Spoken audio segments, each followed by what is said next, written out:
Good evening. Why don't we get started, and then when Anthony comes, we'll let Anthony take over as as the lead on this. Okay. Would you like me to give everyone the walkthrough of our Zoom protocol? Yes, that would be terrific. Thank you. All right. Well, welcome everyone. Thank you for joining us at this virtual committee meeting, a task force meeting. You'll notice the first thing that you're currently muted and you're not able to unmute yourself. Everyone's going to stay muted throughout the duration of the presentation. Only folks who will be unmuted at any given time are our co-chairs, Felice and Anthony, and our presenters. Following the presentation today, the co-chairs will call on members of the public who wish to speak. You can participate by going to the reactions icon on your screen and pressing the raise hand button. It's not the wave or the thumbs up icons. Those will disappear. Only press the raise hand button once. If you press it a second time, your hand will go back down. If you're calling in from the phone, it's star and 9 to raise your hand and star and 6 to unmute whenever you're called on. Be on the lookout for a prompt asking you to confirm unmuting once one of the co-chairs calls on you. If you're having problems, the chat is available for technical support to help with Zoom software. It is not to ask questions or make comments to the co-chairs or presenters. They will never see those chats. If you're using an older version of Zoom, you'll need to go to the participant section where you'll find the raise hand feature there. And finally, we encourage you not to raise your actual hand or wave at the screen to get our attention. Chat me, I'm here to support. And with that, I'll hand it over to Felice and we can get started. Thank you. Welcome, everybody. I'm happy to have MSK here again. Thank you very much. We really appreciate your support. We're going to be reviewing the environmental and transportation as well as seeker issues involved in the project tonight. We have Dr. Drebin here again.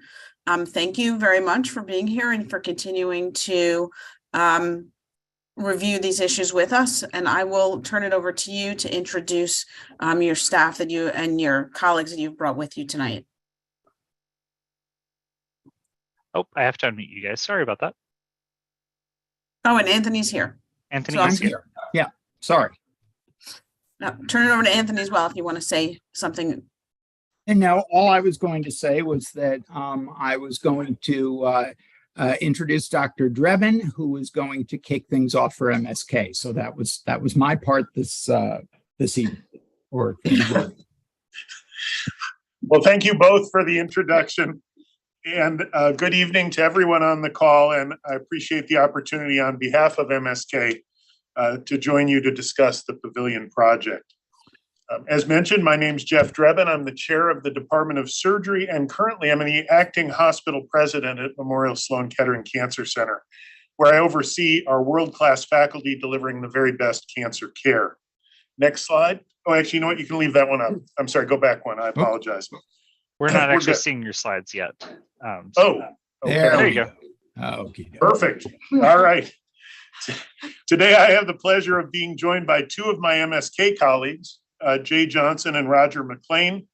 And with us tonight, we're also joined by our environmental review and engineering team, including Ann Locke and Matt Carmody from AKRF and John Koch from JB&B. Next slide. At our previous meeting about 2 weeks ago, I had the opportunity to show you renderings of the Pavilion and explain how the Pavilion will serve the vital needs of our community and cancer care program well into the future.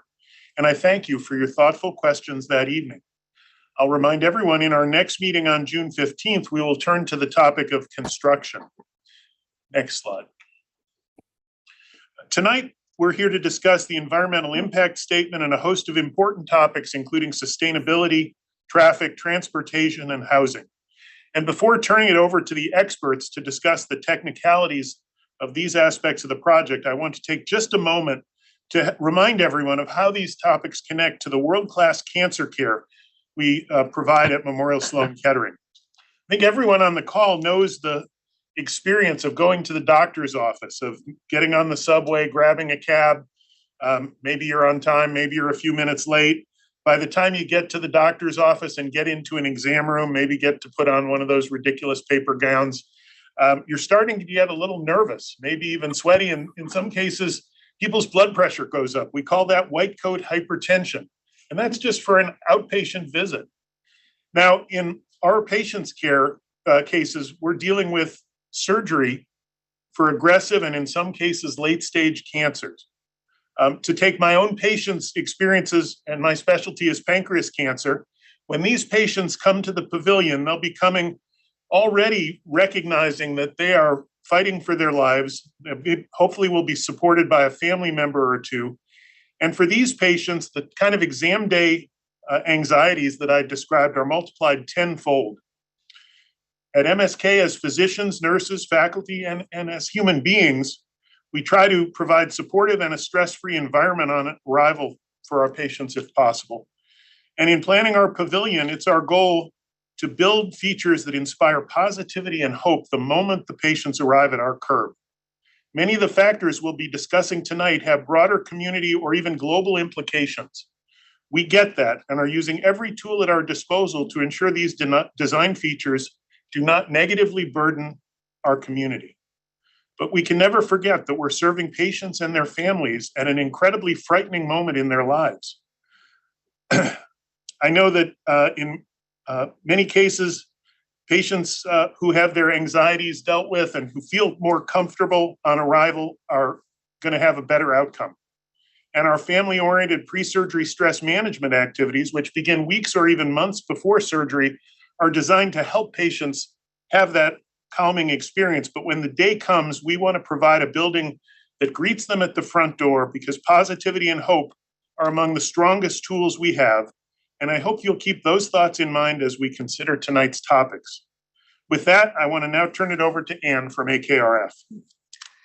Good evening. I'm Ann Locke from AKRF, and thank you, Dr. Drebin. We're here tonight to discuss some of your expressed concerns about topics in the environmental review process.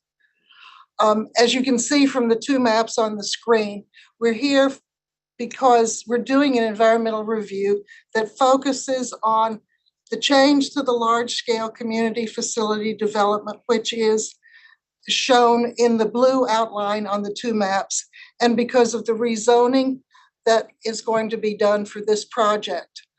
So they require the environmental review. Next, please. Now, you were at the scoping meeting. We have done the scoping. The written comments have been submitted to city planning. We are now preparing the draft EIS for review, extensive review by the Department of City Planning. The next step, when the city planning is decided it's complete, is the public review and the beginning of the Uniform Land Use Review procedure, our friend ULURP. It begins, as you know well, at the community board. Then there's a borough president review. And finally, it goes to the City Planning Commission, where they hold a hearing on the DEIS. We, as quickly as possible, prepare the final EIS for city planning review, and then the City Planning Commission votes. And after the City Planning Commission votes, we go to the City Council. So those are the steps, the remaining steps in the environmental review process.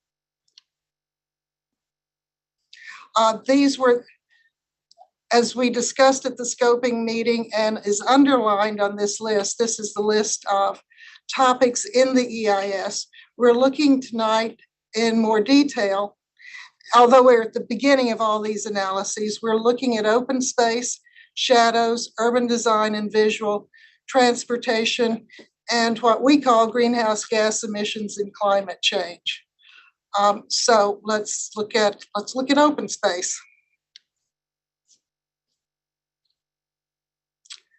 Open space considerations.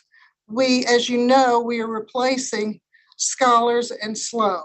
Therefore, the residents who would otherwise be using the open space in the neighborhood these residential units will no longer exist, so you will have fewer residents using the open space. Staff and visitors will take their place, but I mean, that is it. The staff and visitors will take the place of the residents who are gone. St. Catherine's Park, a major public open space in the neighborhood. We know it quite well, and we know it's one of your major concerns. unique in this particular study area, since we're on York Avenue, across the street, Rockefeller University, faculty and staff and students have the campus to use, but we're not allowed to count that campus space because it's private.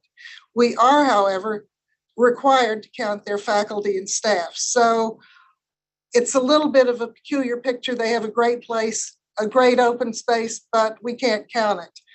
Let's go on to the next one. Shadows. Some of our main concerns for shadows, St. Catherine's Park, of course. Roosevelt Island Esplanade, which on the west side of Roosevelt Island, believe it or not, it's close enough for the shadow to reach there in some seasons. Historic Resources St. John in the same block as the project. Again, the Church of St. Catherine of Siena. And the Rockefeller University historic landscape, which was designed by Dan Kiley, is on the National Register. Natural resources, we will be looking at the East River, but it flows quickly. So that resource moves on. Next. Urban design and visual resources. We think a primary concern is, of course, the height of the proposed pavilion. We're looking at the maximum zoning envelope. The proposed project right now is planned to be under that maximum, and it has to stay under the maximum zoning envelope. The Patient Bridge across East 67th Street from the Pavilion to Memorial Hospital is a key element of this project, linking the services on both sides of 67th Street into a unified hospital. And finally, I'm sorry, we should have gone on another couple of slides. Okay, this is the proposed pavilion at its maximum zoning envelope. And after that, we have the slide of the bridge that shows the bridge, the view, the lines of sight under the bridge as you approach the bridge. So when you're approaching York Avenue, you will still see the trees on the Rockefeller University campus. The bridges will be above the trees. They won't be blocked. And finally, at our corners, could we look at the slide of the corner? The lobby for the proposed pavilion is set back so that there are open spaces that can contain landscaping and seating as public amenities. This shows the East 67th Street corner. There's a similar setback on the East 66th Street side on York Avenue. So thank you. I'm sorry, traffic and transportation. Not only are we looking at traffic, we are looking at transit, subway and bus. We're looking at parking. We're looking at pedestrians, and we're looking at pedestrian and vehicular safety. Matt Carmody from AKRF is here on the computer, on the internet, to answer your questions when we get to the question and answer stage. And now I would like to turn it over to Jay Johnson from MSK.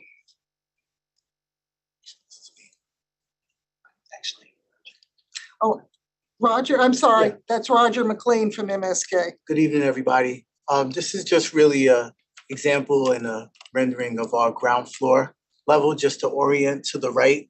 We have York Avenue up at the top of the slide. We have 67th Street at the bottom, 66th Street. What we did within this pavilion project is really wanted to focus on not being a burden to the community, but we wanted to be a partner of the community. So what we did was we incorporated a through block drive-through within our own footprint to be able to manage our traffic as far as drop-offs. On the 66th Street side, we have a parking ramp that goes down into our Rockefeller basement where cars will be parked in a garage. And then on the 67th Street side, there's a parking ramp that goes up, and it's an exit for our visitors, patients to go out, make a left on 67th Street and up towards First Avenue. So really the plan here was to make sure that the design, like Ann said earlier, was a partner to the community and really allowed us to manage our own traffic within our footprint. Thank you. and I'll turn it over to Jay Johnson. Thank you, Roger. Hello, everyone. My name is Jay Johnson. I'm Vice President of Facilities Operations here at MSK, and I'm happy to be here with members of Community Board 8 this evening. In addition to the factors discussed by my colleagues in the environmental review, we analyze housing, a topic that's been raised in previous meetings, and that falls under my purview. In previous meetings, we've also discussed the decanting of Sloan and Scholar site at 1233 York Avenue, which must occur in preparation for the Pavilion. Today, I wanted to provide an update on the process of decanting those residents and the 355 units to alternate MSK housing units. Reflected in this pie chart, you'll see a representation of our ongoing decanting efforts. To date, 83% have accepted an alternate MSK housing placement and have been accommodated. The remaining 17% have been offered alternate MSK housing, and we anticipate they will be accommodated in these alternate units. As it currently stands, all residents at 1233 York Avenue have been offered alternate MSK housing accommodations. We have the capacity within our housing portfolio to house them and plan fully on doing so. Thank you for giving us the space to provide this important update today. I'm happy to answer questions during our Q&A portion of the meeting. With that, I'll turn it over to John Koch from JB&B to discuss sustainability. Thank you, Jay.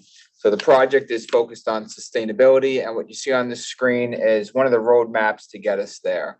And with this roadmap, the first focus is to reduce energy for the overall project. The next would be to recycle the energy that's used within the building to continually use the energy within the building. And that sets us up for electrification for the building, which aligns with New York State goals to help decarbonize the electric grid.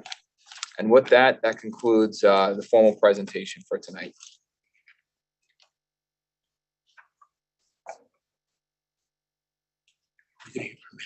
Okay, thank you. Let's see, as people queue up, are there first, we'll give members of the public who may or may not want to speak an opportunity to speak so far. And Anthony, I'll just remind everybody that if they would like to yeah. speak and participate, to look for the reactions icon on the screen and press the raise hand button. That's how we'll know that you want to ask a question or make a comment. Okay, so far it's just board members, so we can, I think, go ahead and start with Ed Hartzog. Thanks, Anthony, and thanks everyone at MSK for the presentation and for being here this evening. Just a couple of a few comments about some of the areas you covered, and then I'll let you respond. It's starting with, I guess, starting with the open space. The open space and the analysis with respect to St. Catherine's Park.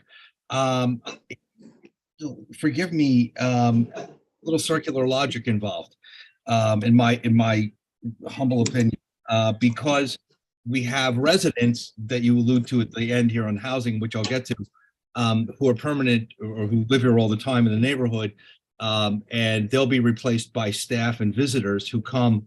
It just seems to me that with respect to the open space, that the staff and visitors aren't as much in need of the open space as much as the residents. And so the mitigation that comes, as you articulated, that's mitigated because the residents are gone, ergo there's not as much demand for open space. It's sort of a self-fulfilling prophecy, in my opinion. And then, of course, it brings up a sore spot for me with respect to Rockefeller University, because I'm still questioning how it is that universities don't allow you to walk onto campus, but now, whatever, that in this particular case with Rockefeller University and their space, but that's not up for discussion this evening. Moving on to the shadows, again, the implication for St. Catherine's Park and open space, they seem to be taking a real hit of late between the Blood Center and you all. And of course, maxing out the zoning envelope, which is fine. I do not begrudge you doing that, as I've said many times to Land Use Council, to Shelley. I do not begrudge anybody doing what they're allowed to do and being an advocate is full-throated. I applaud it. But with respect to the maximum envelope in the open space under urban design, I'm happy that you have the setback. That's great. I do appreciate that. But I must say again, I don't find it to be equated with respect to what we might be losing with open space and shadows that impact St. Catherine's Park, even though it is a nice entryway that you have mocked up for us this evening. And then finally, I won't get to traffic. I'll skip over that. And lastly, and I'll stop on the housing. I'm happy, wrong adjective. It's fine that you've mitigated the loss at 1233 and that there's locations for those folks to go to and to accommodate them for their housing needs. But as I know Adam Wald brings this up, and I'll let him go further, is that but this is 355 units of housing that could have been used for somebody else, is I guess what I'm trying to say is it's fine that we find a place for them, but if we didn't have to move them, there'd be 355, units in the city of New York, which we desperately need. Anyway, it's a little of everything. So I'll stop and let you respond. And thank you all. And you're lucky because I won't be here for the next two. I'll be out of town. So that's why I kind of like my last shot. So. Anyway, thank you very much.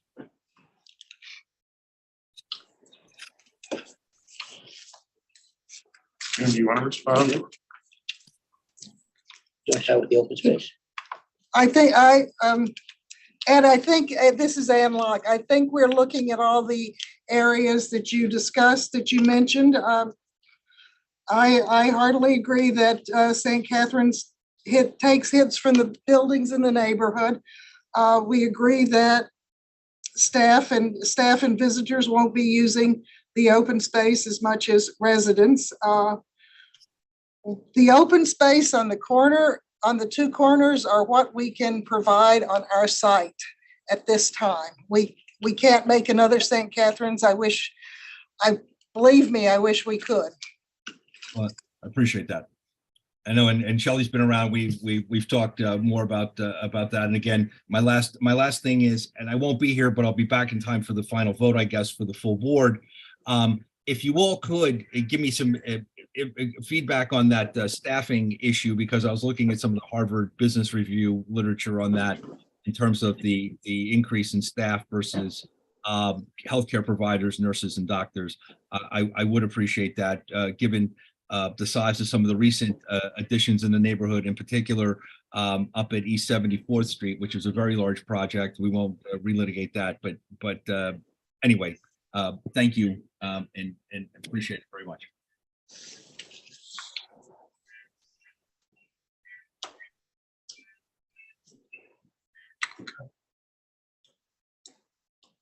Yes? No? Okay. That's our response. Thank you, Anthony. Okay. All right. I'm going to skip over the board members, if I may, and go to two members of the public. And first is Laura Jackson. Okay. Yes, hi, I'm Laura Jackson. I've been living on 66th Street between First Avenue and York for 31 years. I live directly across from the entrance to MSK's parking garage. Because I work from home, I am intimately familiar with the traffic issues at the proposed site.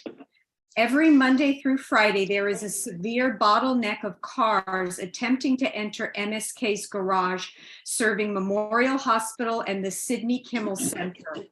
The line of cars circles around onto York Avenue, blocking the bus lane and the bus stop between 66th and 67th, creating serious daily traffic jams on York Avenue. The honking during peak hours is incessant, and when cars attempt to cut in line, fights break out among enraged drivers. In recent weeks, the garage has switched to valet parking, but they have not been able to keep pace with the volume. Even if more levels of parking are added, it would not solve the bottleneck problem that has been spilling out onto our neighborhood streets for years. Just last week, an ambulance made the mistake of turning onto 66th Street off of York and got caught in a gridlock situation. It took several light changes to back up and free itself from the congestion. And 1 month ago, a truck full of sand got stuck in a sinkhole on this block, illustrating just how fragile our aging streets are. It took nearly 2 weeks of round-the-clock work to repair the street. On York, Con Ed regularly removes manhole covers and installs temporary chimneys to let off steam to avoid explosions on our overtaxed power grid. This is a neighborhood of low-rise buildings. There is a public elementary school on this block. To build what would be the tallest hospital in the world here is terribly out of balance. I've asked Will to share a very recent study of the impacts of super tall buildings on New York City's foundation and rising sea levels. Thank you. Laura, did you email that to me? Is that? I should did email it to you. I apologize. I'm a little behind on emails, but I'll look for it. Thank you. Laura, this is Jay. Thank you very much for raising those concerns and for your comments. We share your concerns as well. I oversee that group operationally. I've seen the lines, I've seen the congestion day after day. I will say that our staff is taxed to the maximum. What we typically do when the line starts to form is we inform those that are in the line roughly how long they'll be waiting before a parking space is available. And I have to say, there hasn't been a single instance where a proposed parker decides to go to a nearby lot in spite of options that we provide. And we were intimately involved in the sinkhole issue. You mentioned fragility, and all it takes is one event like that to make a bad situation much, much worse.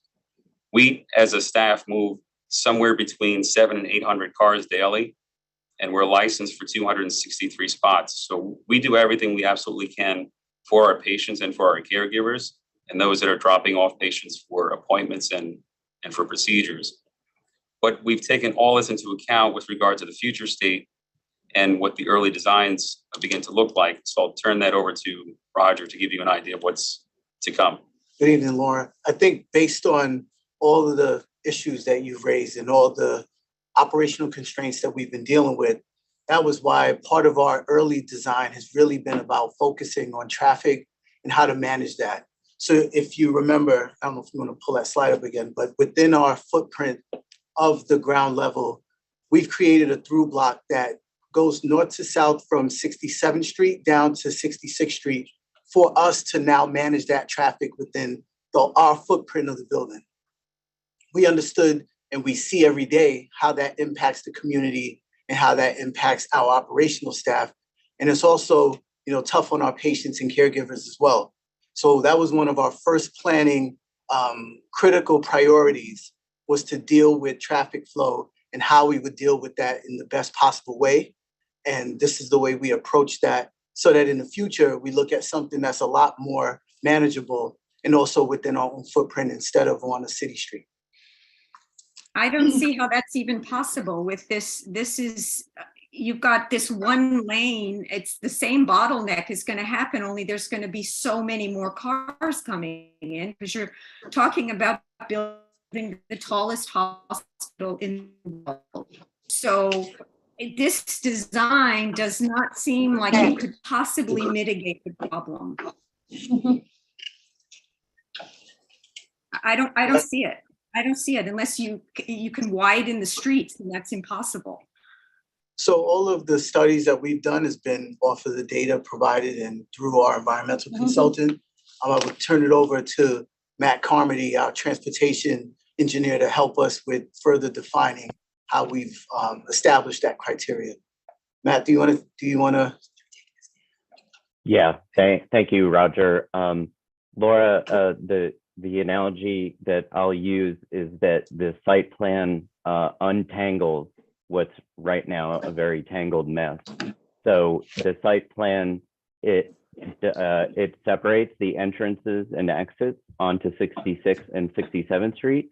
So that will dissipate traffic and it will no longer enter and exit in front of where you live.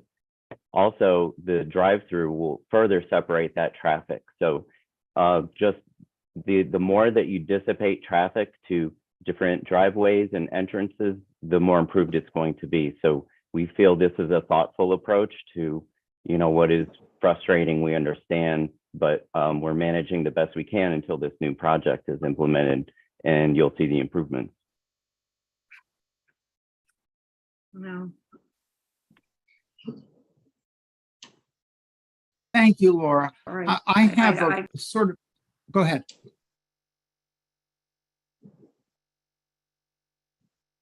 No, I just, have- I don't think about building this massive building, and the problem is bottleneck.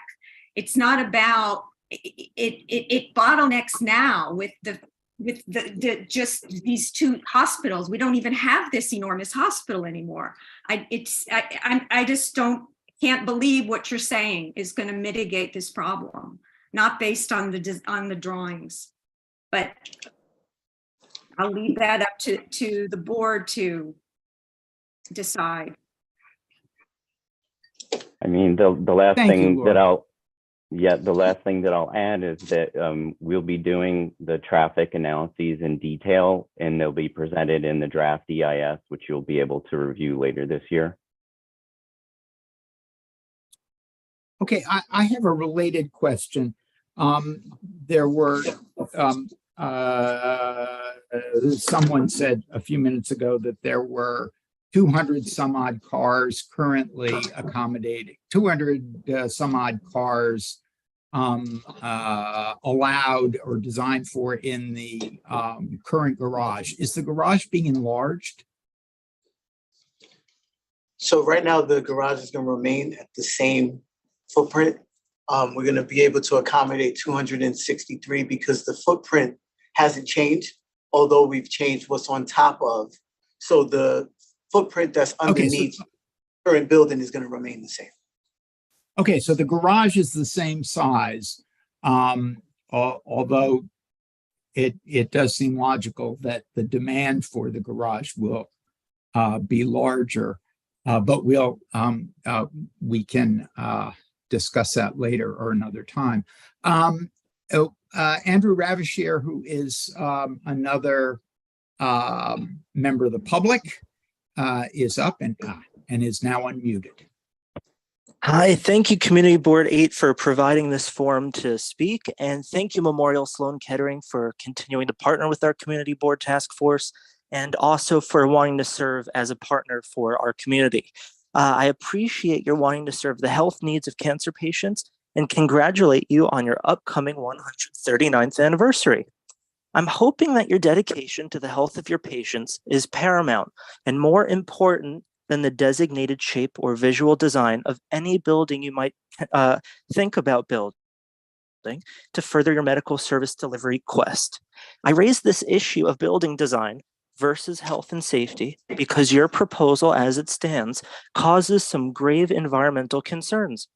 I speak to these concerns as both a lifelong New Yorker and as a 3-timed peer-reviewed published cellular researcher on the effects of pollution on organisms. For example, 67 to 75% of New York City's greenhouse gas emissions come from our buildings. Recent studies out of the UN reported in Bloomberg show that there's an exponential increase after 100 feet of building, and then again after 210 feet. Additionally, I want to just caution that in Midtown, in our Bank of America building, which was sanctified, so to speak, by a lot of environmentalists, including former Vice President Al Gore, as an environmentally friendly LEED certified building that would be zero emissions. It's been found to be one of the worst polluting buildings in the city, in part because of its height and in part because of the machinery that bankers use. And hospitals, understandably, need to use a lot of machinery 24/7. So it wouldn't be fair to ask for your healthcare system to look for energy savings in healthcare equipment but it's definitely reasonable to ask in terms of the design of your building. Last but not least, in terms of environmental effects, the UN recently reported that urban geometry, the shapes of buildings, is the single greatest contributor to the urban heat island effect. And that is when the interactions of tall buildings work together to increase ground temperature by 5 to 10 degrees Fahrenheit. And that has tremendous effects, not only just in terms of our physiological or psychological discomfort, but it often worsens air pollution, it worsens respiratory health, and it worsens cardiovascular health as well. New York City is comprised of 3 islands and a peninsula, all adjacent to the Atlantic Ocean. New York City is already, without the contribution of your proposed tower, one of the top 10 climate change polluted cities in the US. For those of us who remember Superstorm Sandy, a very moderate rise in sea levels caused the FDR Drive to become a kayaking lane, and I even have video because it was so remarkable. I could continue, and I have a research paper overview for anyone interested, but in the interests of keeping this meeting from continuing until tomorrow, I want to point out that all of your stated medical desires for the type of space that you say you need can be achieved with buildings that conform with an absolute non-negotiable 210-foot height cap. By adhering to sensible building practices, you will be signaling your dedication to true health outcomes rather than creating a vanity real estate deal that will cause harmful health side effects. I must point out that the burden of our climate change pollution is disproportionately borne by our workers and students. And thank you very much again for allowing me to speak. Thank you, Andrew. So I'll just thank you very much for those comments. And one thing I just want to address to make sure it's clear that the project is very much focused on sustainability, and it's a long-term asset that Memorial is investing in. And therefore, the systems are going to be designed first and foremost to be efficient. So everyone understands mostly that healthcare has to be done in a certain way, which does utilize energy. So that energy, it's cognizant of that. So therefore, that energy is going to be used and then recycled within the building as much as possible. And we're working with the resources that we know of that could be renewable and in line with New York State's goals to decarbonize their electric grid. And that's one of the reasons why the project's focused on electrification.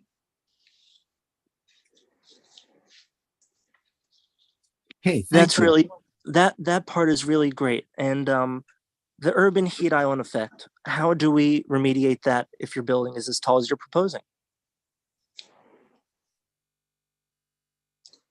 So, unless you want to respond to that, I think that we'll have to, further study as the design continues to evolve. We'll be able to further address that question.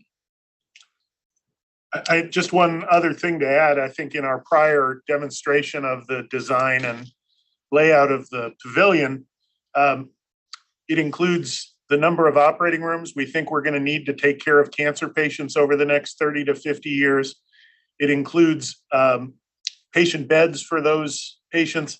A 210-foot tower wouldn't even come close to accommodating that amount of patient space. And I think as we've demonstrated, we're not building palatial patient rooms or operating rooms. In fact, quite the opposite. We're fairly close to the limits or the expectations on the lower end for both the operating room space and the patient space so that we can get as much ability to treat patients into that space as possible. And I should also point out there are no administrative offices in the pavilion, and there are precious few in our main hospital.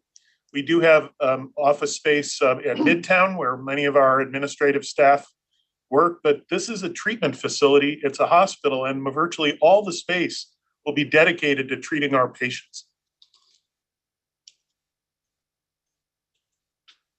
Okay, thank you. All right, I guess we can move back to board members. Thank you for being so patient. Judy Schneider. I do, Anthony. First, I want to say hello to Ann Locke. It's been a long time since we've seen you. Hi, Judy. Hi, Judy. Nice to see you. and welcome back. Let me first start with the parks, as you know I would. You did not mention 24 Sycamores Park, which is in the immediate area of your new building. And also, I'm sure you're aware that we're building a new park at the waterfront, Andrew Haswell Green, which will open in December of this year. And I don't know when you were looking, if you considered, did you know about that particular? I believe that Sloan Kettering sponsored some of the structural work to create Andrew Haswell Green That's as a correct. result of the 74th Street project. So Right. yes, we know, and if that's in our study area, we will get there. Okay. Don't worry. I'm just saying it's right now scheduled to open December 23. Good. So Good. that should, Looking forward to it. okay, that should be looked at. I don't know if you can answer this question. Do you have any idea when you're going to start the ULURP and come before us? We're working on the draft EIS now. We're preparing chapters to be submitted to city planning. And when we've gotten through all of the chapters and all of city planning's comments, the draft EIS will be complete and ULURP will begin. Do you think that'll be September or October? I'm not predicting. Just a guess. I think that's a reasonable guess. Yes. Okay, thanks. That's what I was interested in. I thought on the greenery, I thought what you did on the two corners, adding all that greenery and making it park-like and someplace to sit is just wonderful for the community. It doesn't exist now, and I think it's going to be a great addition. Could you please, and this may not be you, Ann, but could the hospital please consider, and I brought this up at the last meeting, looking at the Schwartz building on First Avenue and put some greenery there in front of that building. And there used to be greenery and benches before you had to do all that underground work. I'm sure there's some way that you can give some of that back to what you took away from the community. And maybe you could include it in this project.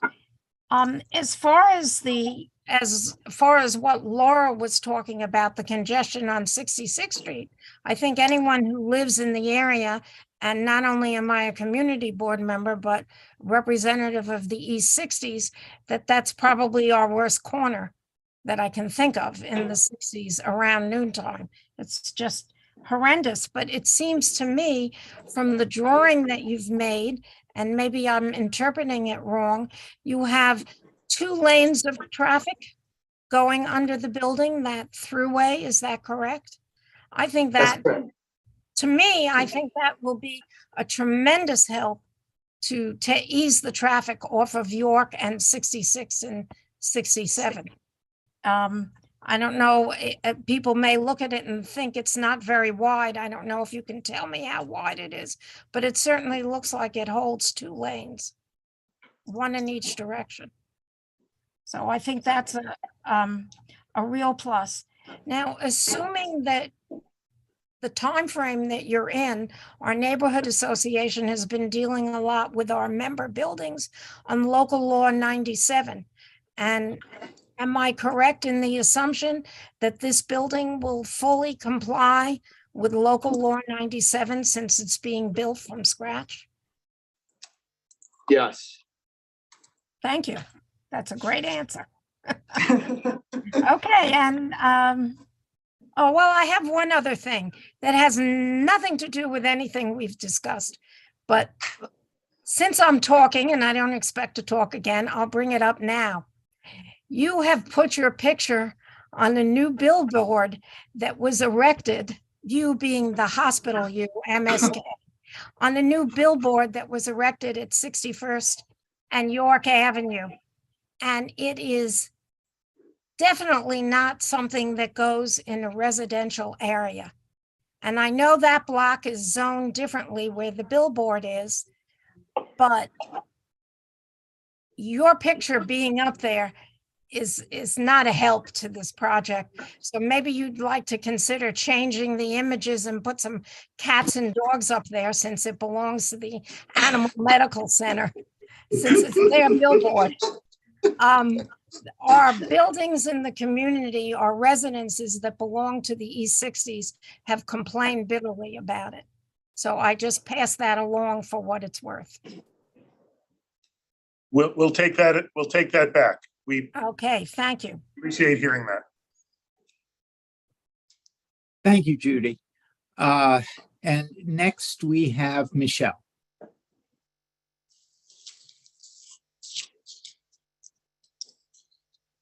Thank you, Anthony, and thank you, MSK, for being here.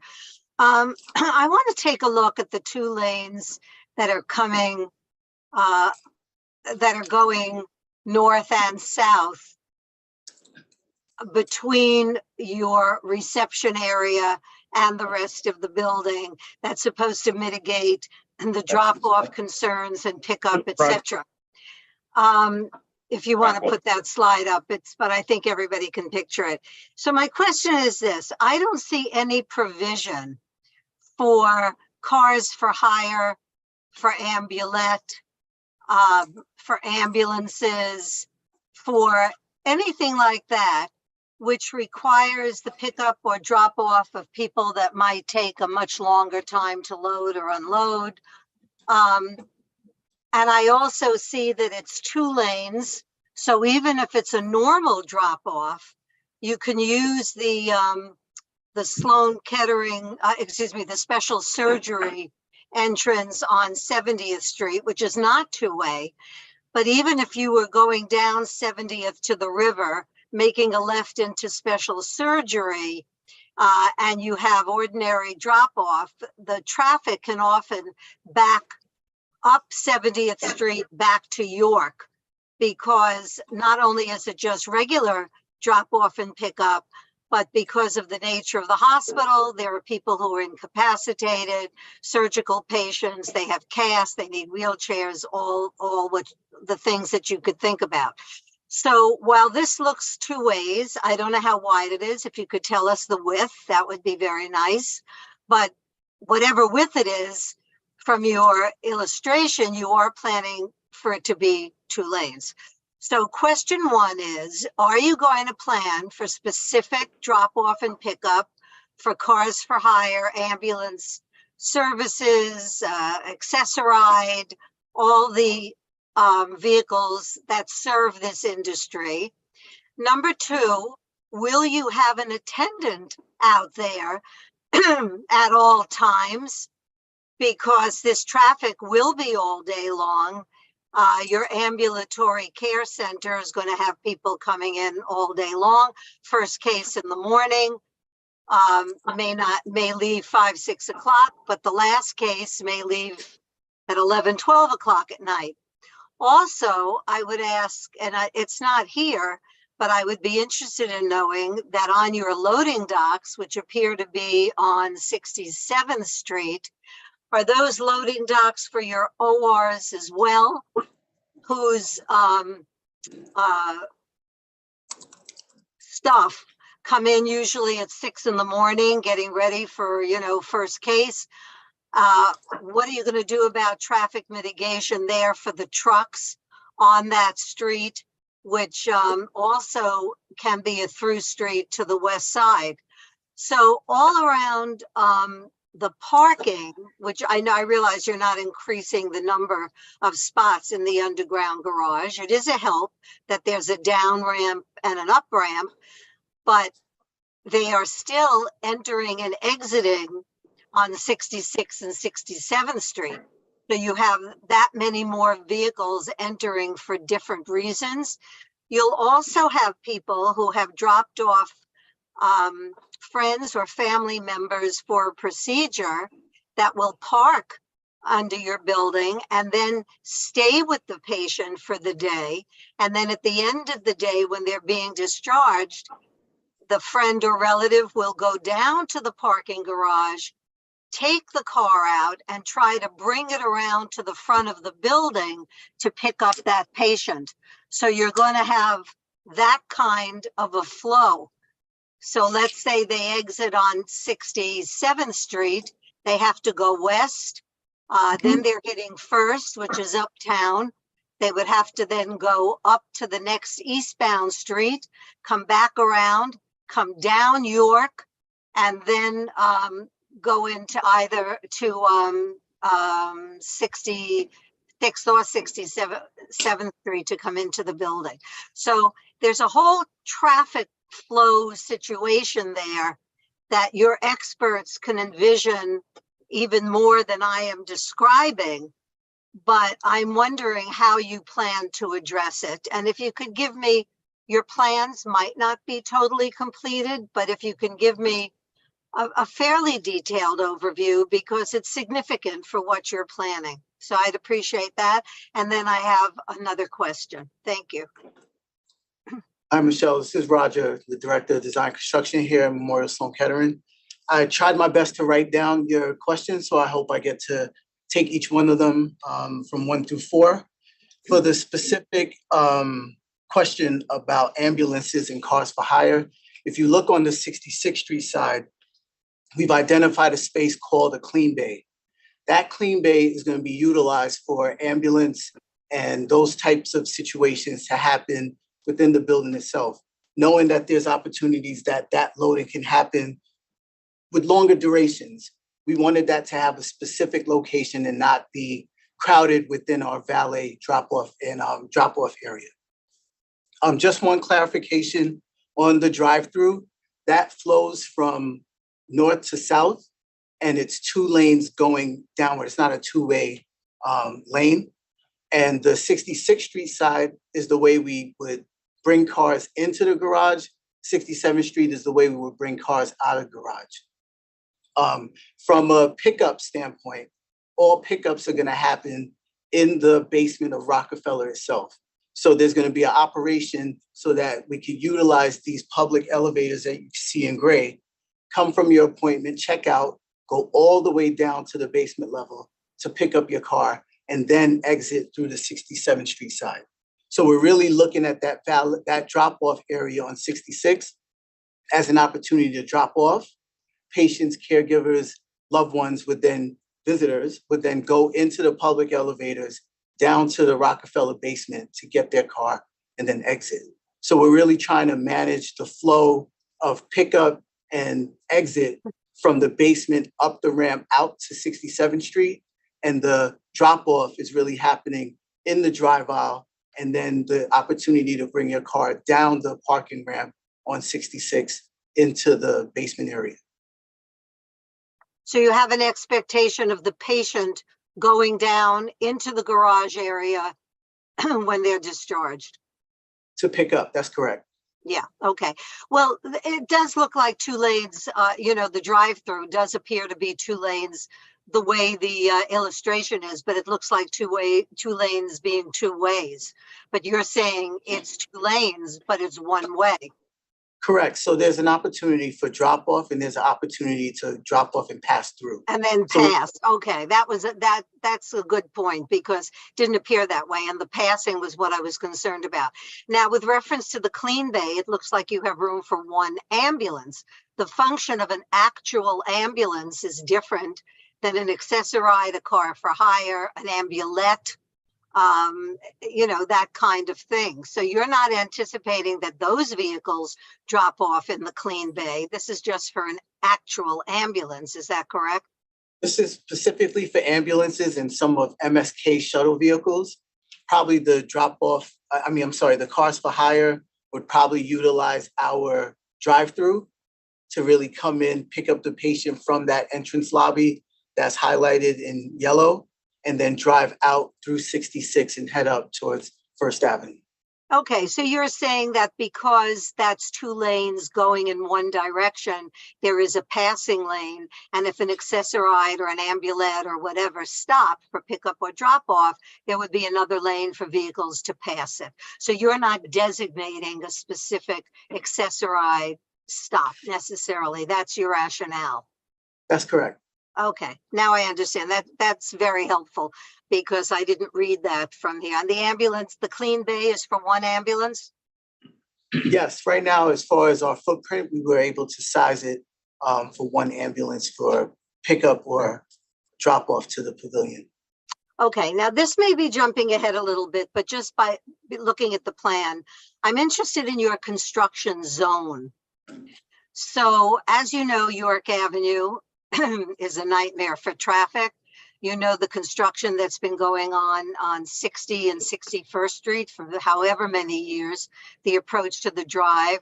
That outline construction zone that's fenced off has caused that area to be one lane of traffic, which is always a bottleneck and always difficult.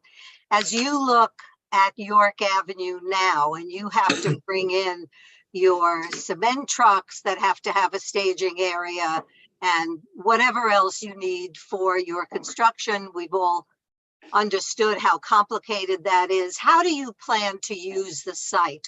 What will be brought in on York? How will you use 66 and 67, also narrow streets? Yeah, I think our plan just with the community board itself is in June, middle of June, around June 16th, I believe. We have a meeting that's going to focus on construction logistics and our planning on how we want to implement the construction of this building.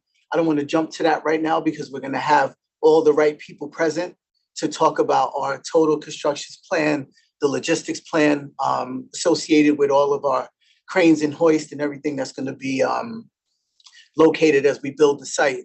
So if you allow us to just have that conversation at that time, we will have all the right partners there to answer any questions you may have. Makes absolute sense. I'm willing to do this. I'll ask you one last question.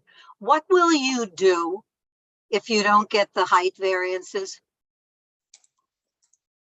I think at this point, we're pretty confident that based on the programmatic needs that we have and that we've demonstrated, that this pavilion is going to be approved based on that understanding. What we have done is we've started to think about some opportunities that may exist if we were in that position. But I think right now our full focus is to really focus on the program and the plan that we have, to Dr. Drebin's point, which really takes us into the future of cancer care. So that's really where our focus is right now, of really demonstrating and understanding the programmatic needs of this building and making sure that we're very transparent about what those are. So you are not addressing any justification for zoning changes.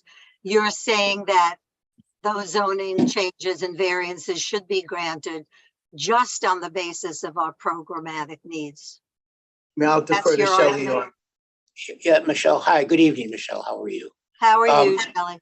You have, I think, capsulized it well. I mean, we have been saying since the Zuckerman and large scale development in 2001 that a hospital of roughly this size was going to be required. We have let some years go by, but nonetheless, the demand is programmatically is there. The large scale was created to respond to a demand. The zoning actions permitted by the large scale are calibrated to respond to the demands that Dr. Drebin and his colleagues have pointed out. So you are exactly right. This is a program-driven project being designed from the inside out for 28 operating rooms. And anything less than that, Memorial Sloan Kettering feels is not going to leave it equipped to handle what is coming in the future. And that's the basis for the project. Right. Thank you all very much. It's been very enlightening, and I really appreciate you answering all my questions. Thank you. Thank you. Thanks, Michelle. Next, we have Valerie Mason. Thank you, Anthony. And thank you to MSK for being a good neighbor and coming in. Couple of just questions. The valet drop off, that is going to be covered, correct? Because that's underneath the building, right? So it sounds like a great idea, but how are you going to stop cars from stopping on York Avenue, where there's also an entrance to the lobby? Why aren't people just going to think that they're going to stop their cars on York and try to get into the building? That's because we actually don't have an entrance on York Avenue. What you're seeing there is just entrance lobby, which is designating the full box, but the only way in is from the north side and from the south side of Right. But what I'm seeing in the illustrative pavilion as part of the package, there is a walk-in entrance.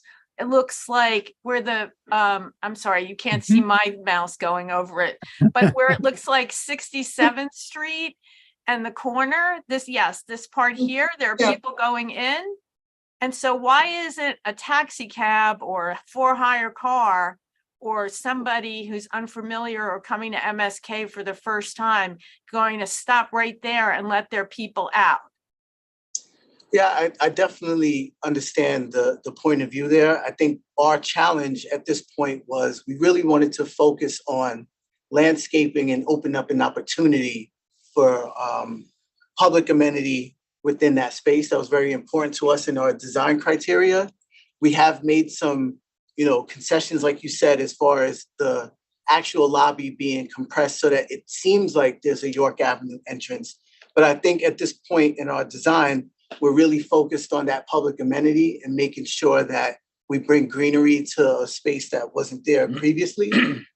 So I do understand your point about that opportunity being available. We're going to have parking attendants and also concierge staff that's going to help us sort of drive the understanding that the pickup area is really within our drive-through. But I think that based on our design criteria and the importance to us of bringing that amenity to the community, we sacrificed that understanding, thinking that the best way to design this would be with some sort of landscaping element and public amenity at those corners of the building. So are you saying your landscaping is going to be sort of a natural block to people actually getting out of a car? Is that what you're saying? No, I think it's coming from a different place, Valerie. When we first sat down with the Department of City Planning at the beginning, we had a design that was totally geared toward those arriving by car. It was the city planners who said, we think you have to look at this ground experience as part of the New York City fabric, that people will be arriving, pedestrians will be coming, people will be walking, people will be leaving to walk, and that your building has to be able to respond not simply with a great traffic system, but it has to be at least a people first kind of approach. And that's what I think generated the design that you're seeing here. It is not the perfect solution for as a traffic system, but it does recognize that New Yorkers walk, and these patients and staff and visitors will also walk. And the building has to have some overall conceptual approach that honors the pedestrian as much as the vehicle and the driver. And that's why I hear what you're saying, that this seems like an imperfect system from a traffic standpoint, but it's a balance, and we're trying to achieve that. Mm-hmm. No, I mean, it looks really nice from that standpoint. I know people are going to wonder why. I mean, where are you providing for a city bike station and bike parking? Well, the bicycle parking is required by the zoning, and we will be providing bicycle parking as required. I don't know about the city bike station is not MSK's choice or part of their responsibilities, but if the city came to us with a proposal, obviously we'd have to look at it and see how it could be accommodated. Okay, well, I mean, I just want to go on the record. I wouldn't want to see any loss of trees or shrubbery that you're trying to put out here to be then taken away for bike parking. I mean, I understand what you're trying to do, But I think for many of us who have lived in this neighborhood and who have seen the many hospital buildings along this corridor, it seems like the city planning people really don't understand our community and what we're up against on York Avenue there. And while, I mean, unless you have 10 people that you're going to have standing outside directing traffic, I just think that this is going to be a people nightmare for your hospital, and you're going to be spending a lot of time shooing people away from the front of this building, even though you've gone out of the way to create this drive-through. Now, that leads me to the drive-through. How are you going to prevent cars who have nothing to do with the hospital from using that as a shortcut? For instance, if there's traffic on 67th Street and they're going west. So now you have two-way traffic going the same way. And I saw that, but now they're going to try to cut to 66th Street. I mean, are you going to have a gate there and make sure that people are actually coming in, or have some kind of something to get into the hospital to go through the valet entrance? It's an excellent question, and I think we should be attuned to looking at it. Appreciate that. I also wanted to talk a little bit about your entrance to the parking garages, which seem to be single lane entries. Again, you have 263, you've provided for 263 parking spaces. That seems to be just another place where you can get caught in a log jam. Is that truly just one lane in and out? Mhm. Yeah, right now the current design is showing the one lane in and one lane out. And I think based on our just evaluation of the traffic flow and the amount of people through our traffic engineers, we feel confident about the through block drop off area and the ability to use 66th Street to go into the garage. Again, having cars picked up from that basement and then out on 67th Street. But And again, that number is the existing garage number. We're not increasing the present number of cars. What we are doing is splitting it up so that they're not all leaving and arriving off the same ramp system, but that they'll be coming in on one street and leaving on the other. As Matt said, he believed that should have a positive impact on blockages and operational hangups. I would urge you to go to the building at Hospital for Special Surgery to take a look at the backup of the valet between 71st and 70th. I think it would be very informative and may lead you to want to widen that entry and exit from the parking lot there. Now, the 263 cars, do you envision that to be mostly for visitors and or is that mostly for hospital staff? So Valerie, Jay here, good question. So the 263 moving forward will be by reservation only. They will be reserved for patients who have appointments, patients that are coming in for treatment, and for caregivers. Currently, the 263 that we have that are in high demand, those spots are open to the public, they're open to patients, they're open to caregivers, they're open, period. And the idea is to limit that moving forward on a reservation basis so that we don't have as many piling up at the entrance. And over time, folks will understand if they don't have the appointment, they won't try to park. It's not a public lot, as it were. Okay, now, when you did your traffic studies, did you envision congestion pricing being instituted? I think we have to refer to Matt on that one. I saved the best for last, the last series. Yeah, hi Valerie. This is Matt Carmody, and we haven't completed the traffic studies. First of all, we're still in a phase of listening, and that's what we're doing here tonight.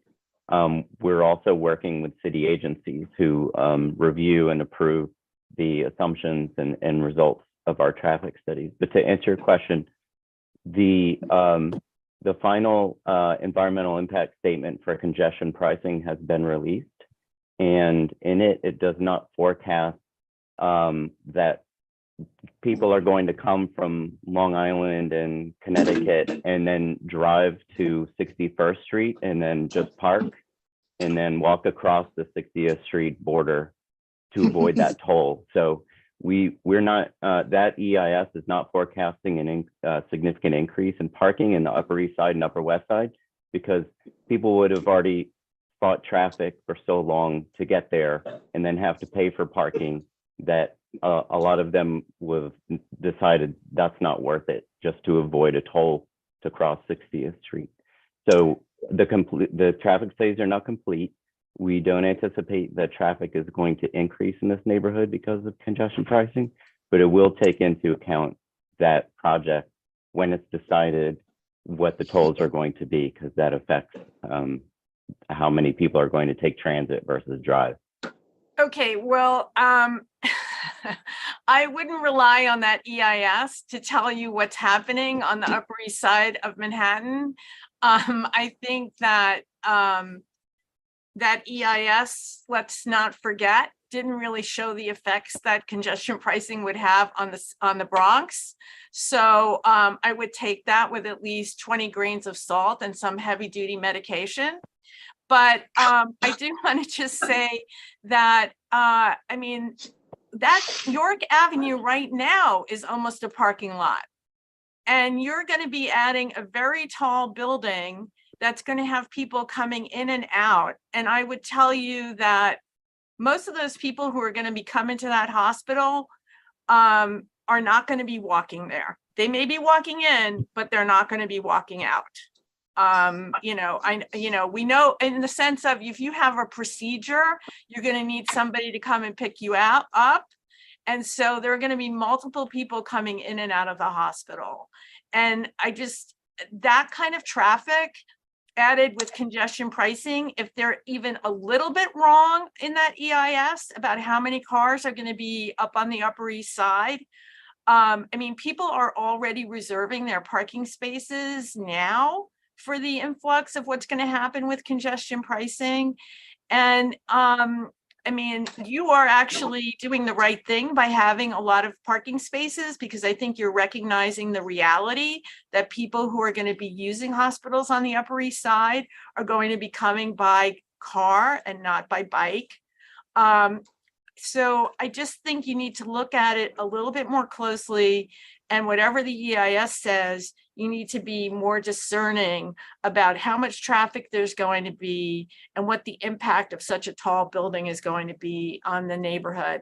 And I just think that York Avenue, you guys are really fooling yourselves into thinking that nobody's going to be doing drop off on York Avenue, and it is going to be a mess. And the closer, and you guys are very close to the entrance to the FDR Drive going south, which is what everyone is going to want to get on to avoid having to pay the congestion pricing toll. The traffic is going to back up exponentially. And I think you need to take that into account, because even though Manhattan supposedly doesn't have a lot of cars, most of the cars are concentrated in our neighborhood, and people here use them. So I appreciate again the opportunity to talk to you. I'm honored that you think that my questions were good ones, and I would hope that you would take a look at it and come back to us, especially when you come back to the ULURP, with some additional thoughts on how that traffic is going to be managed, because I think you're going to be surprised about how many people are going to try to use that cut through. Thank you very much. Thank you, Valerie. You're absolutely right about York Avenue. Let's go to Craig later. We'll come back to you, Laura. Hi, good evening, everyone. And first, I just want to thank the team from MSK for all of your efforts in keeping the community board involved and informed. And I think you've done a very good job so far. I also just want to commend you. I do think from a transportation perspective that you do have a very well thought out plan. Obviously, we'll have to wait to see when everything is constructed to see how it truly works. And obviously, there are going to be conditions that are changing over time.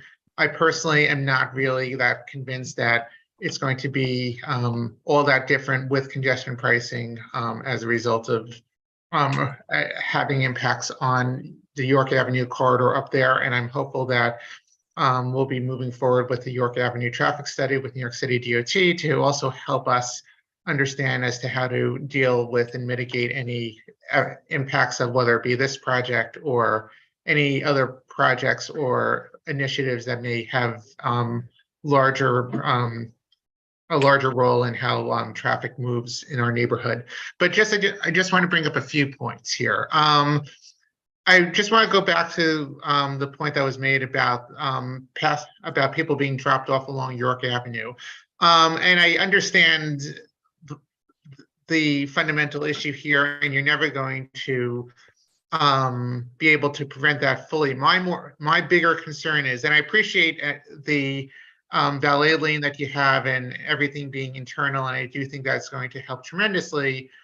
But I do want to just call out the fact that we do have the southbound York Avenue bus stop for the M31 right now that is situated over there. And I think, frankly, I don't have an issue with the bus stop remaining there because I think it's good for passengers that do take the bus to be able to have quick and easy access without having to cross the street. I am concerned, though, that if there are going to be vehicles that are dropping off over there on York Avenue rather than using the valet lane, that it's going to impede on buses being able to perform their pickups and drop off and really have access to the curbside. So I'm hoping you could just react to that and provide me with something or some assurance as to how maybe my fears are misguided, or how you plan on trying to prevent this from happening, whether you have whether you need changes in parking regulations so it's no stopping rather than no standing, or something else to that effect. You know, Craig, the issue is not what we do on these questions. It's when the city thinks the appropriate time to come together to discuss them is. By that, I mean that you generally don't sit down on any project or don't hear from the MTA or the TA or what have you, until you're much farther along in the project, and in some cases after ULURP, if there are no environmental impacts identified. So these are all the questions that are facing us down the pike. I mean, just to put it in the right context, I mean, none of these chapters that we're discussing with you tonight have even been drafted yet. It's the price we pay for coming early to the community in the process to have to say to you, we don't have anything that finally decided or anything to show you in terms of how this is all going to appear when you see the draft environmental impact statement during ULURP. So we're in listening mode, and these points are not being lost on any of us. And we would expect that in the environmental review, there is going to be a robust public review. These comments are going to come up again if they haven't been addressed adequately in the draft GIS, and that we're going to have to respond to them again. So we understand that issue, but generally you don't sit down with the MTA to discuss where the buses are going to stop and things like that until a much later point in the process. And that's really the best we can say to you on that question tonight. Yeah, well, I hear that, but I would strongly encourage some initial communications there, because I think if there is a longer term need to do something to that bus stop, it should be addressed now before any of the traffic studies are finalized, because that can have an impact. I also just want to ask, because you bring up the fact that the EIS isn't available yet or hasn't even been drafted. I think you mentioned, Shelley, that there won't be any increase in vehicles resulting from this project. Did I hear that, or? I'm not sure, Matt. No one said that. No increase in parking spaces. In parking spaces, okay, so I misheard that. Yeah. Okay, so let me ask this question then, and I assume there will be some, it may not be a large number of additional vehicles, but I would assume that because there is going to be an increase in hospital capacity, that it will result in some additional vehicles. Is that the expectation? Yes, I'll answer that. It's forecast to be moderate, and the DEIS will describe that more precisely. And the way that the transportation studies in the EIS work is it considers what is there now, which is that you have the contract housing in the Sloan Scholars Building. You also have administrative staff in those buildings. Those people coming to those buildings will lower the traffic over what it is now. And then our new pavilion, after it's built, will increase traffic. So the net difference is fairly modest as we're forecasting it now. But as we kept saying, the transportation studies are not completed. We're reviewing these initial projections with city agencies, and we're gathering input from the community on what the concerns are so that we can incorporate those into our studies. Okay, well, thank you for that response. Can you just tell me what the typical percent of parking utilization is today in the garage? So we're at, so thank you, Craig, for your question. We're at maximum capacity at about the 9:30, 10 o'clock hour. And then you start to see the cars piling up out of the garage.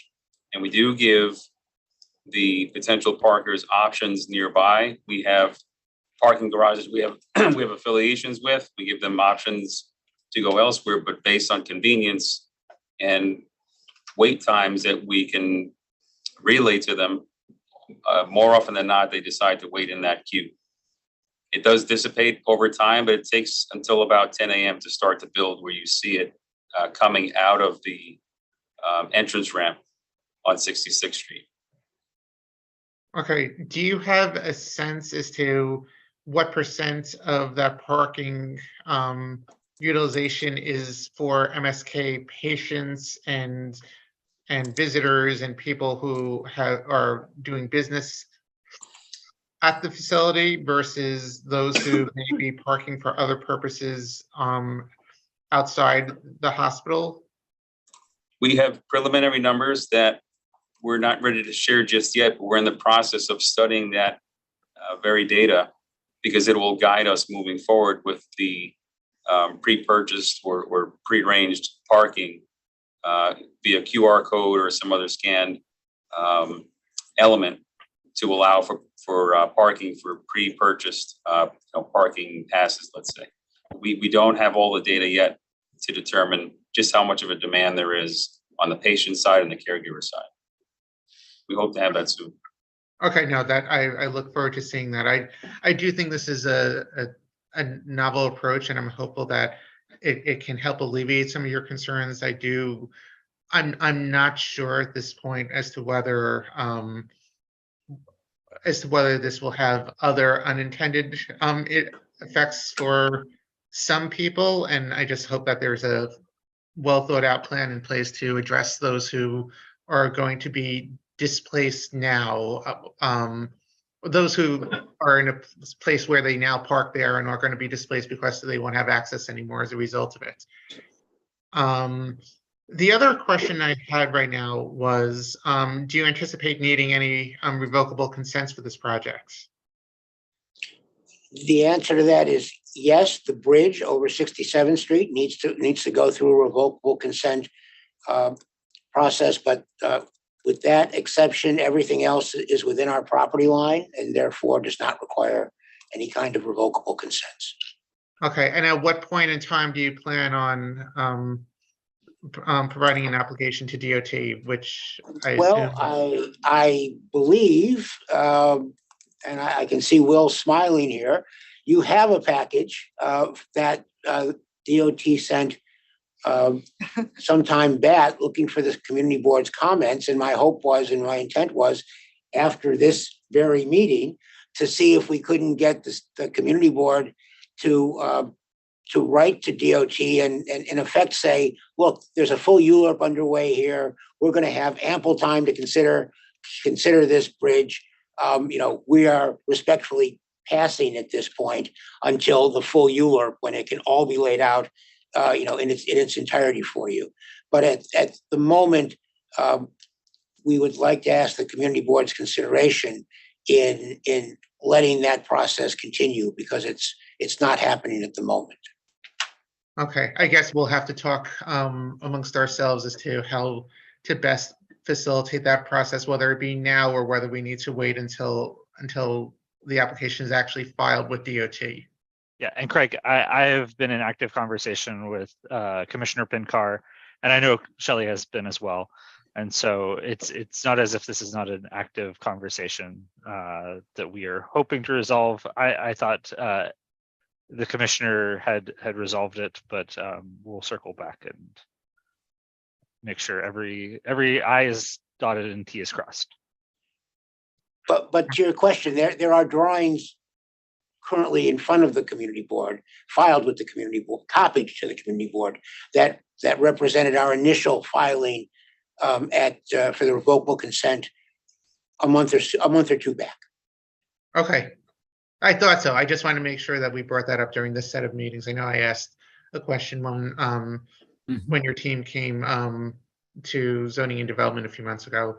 So I think that's it for now. So again, thank you very much. I appreciate it and look forward to working with you moving forward with this. Thank you.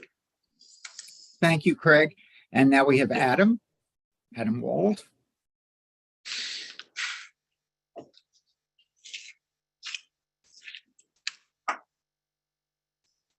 Thank you, and thank you to MSK for continuing to come to our meetings. As I've commented to the co-chairs, I am to a fault possibly singularly focused on one issue, which is the loss of housing units in the community. And if we could pull up that pie chart that you presented earlier in this meeting, is that possible?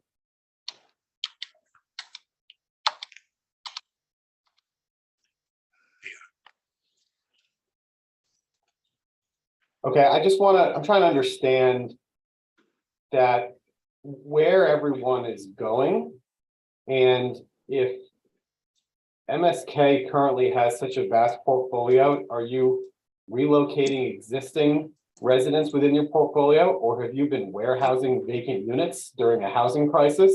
I'm trying to understand how this is all coming together and where the 83%, do you have a list of addresses where everybody is going?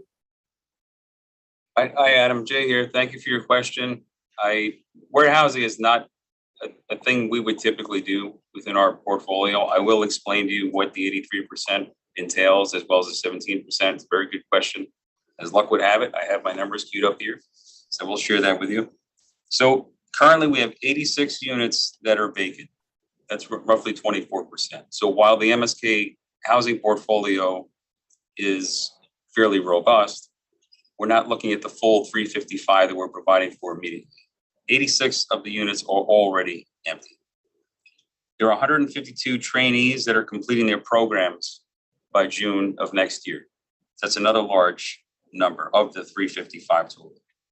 And we have an additional 26 Gerstner students who have accepted housing options that we have put forward for them, and they're moving this summer. And that leaves 29 on-call professional suites. These are predominantly nursing suites. They don't live there. They essentially use them. They need to be, their on-call suites need to be close to the main campus. And that's 293 of the 355.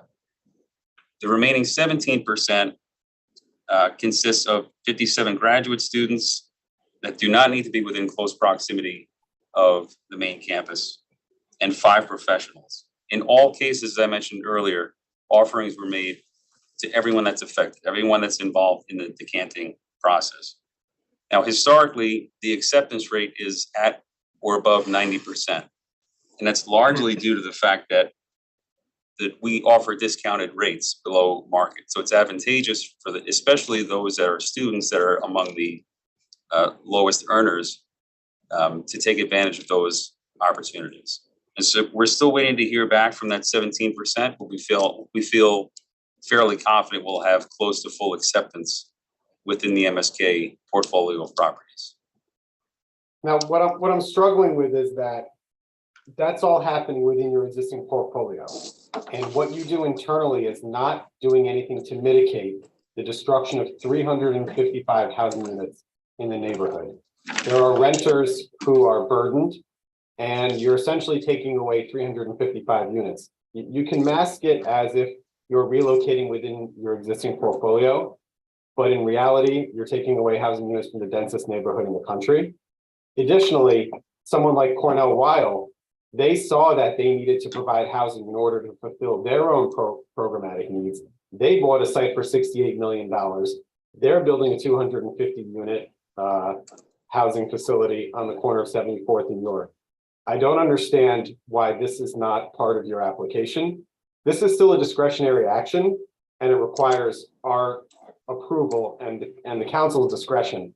And unless some plan is put forward to somehow mitigate the 355 units you're getting rid of, I would strongly urge everyone on the board and Councilmember Menon to vote against the entire plan, because I don't understand what you're doing here and why there's no plan to provide housing when other hospitals are doing the same.